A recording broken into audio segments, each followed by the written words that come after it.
Yo creo que es algo muy bonito que esta fundación nos haya visto de hacer cumbia para todo el mundo, porque es una cumbia que enamora a toda la gente y que baila a toda la gente. Yo creo que es algo muy bonito para nosotros y es un gran reconocimiento que nos están dando.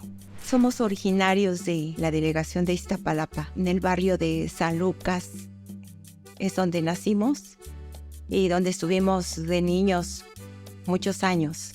Mi mamá era la que representaba al grupo, mi mamá es la dueña del grupo. Yo empecé a tocar el acordeón, ya después pues ya todo el grupo empezó a tocar ya sus instrumentos. Mi hermano Jorge ya también tocaba el acordeón, el piano, o sea, ya todos empezamos y ya se empezó a formar. Andábamos en todos los eventos particulares y nosotros solos andábamos tocando. Nosotros pues éramos un grupo versátil, pero nos gustaba mucho la cumbia y creo que hasta la fecha lo hacemos bien.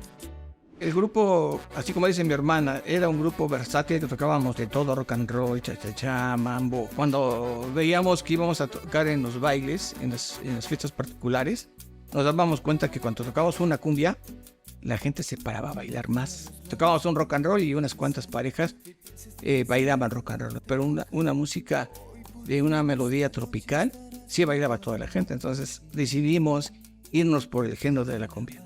La compañía donde estábamos nosotros nos daba siempre lapsos de grabación. No querían que dejar huecos de 1 año o 2 años que saliera un disco nuevo. Nos avisaron que iba a entrar, vamos a meter otro género. Y pues metieron el duranguense. El duranguense en México llegó muy fuerte y en Estados Unidos. Y fue el que desplazó completamente toda la música. Toda la gente quería duranguense por todos lados. No queremos cumbia. Entonces nos aferramos al poquito trabajo que teníamos y nos soltar la cumbia. Yo hablaba a muchas oficinas y me decían, no, pero ahorita no estamos aceptando. Y todos a colgar.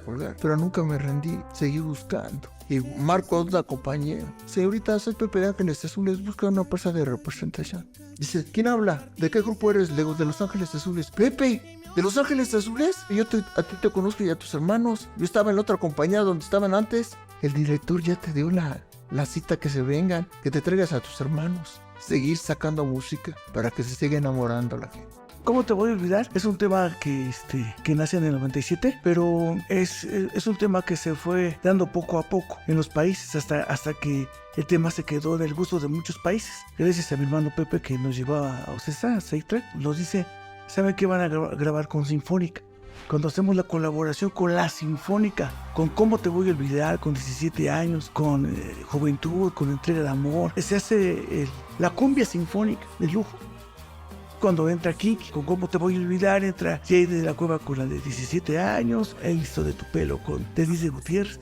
Cumbia Sinfónica es hasta la fecha es el disco más vendido y ese fue el impacto. Nadie había vendido tanto disco como Los Ángeles Azules en esta época. Ahora hay gente nueva para nosotros, aparte de la tradicional. Y eso fue un impacto para nosotros muy grande, porque tuvimos más views en todos lados, más vistas del tema. Y pues hasta la fecha, ahorita Los Ángeles Azules nos ha ido bien con toda la juventud. Muchas gracias a la Fundación por fijarse en Los Ángeles Azules. Cuando vamos a trabajar a Estados Unidos, a todos los latinos les damos un poquito de México. Gente que no puede volver a ver a su familia, que no puede volver. Nosotros vamos representando a México, entonces se sienten como si estuvieran en casa. Y eso es un arte de que la gente cante, baile, festeje con nosotros. Y yo creo que es algo que nosotros nos sentimos muy orgullosos de ser mexicanos y que se ha dado a conocer en todo el mundo de nuestra música. Yo creo que es un legado muy importante que se tiene para México y con eso siempre digo de Iztapalapa para el mundo porque son Los Ángeles Azules.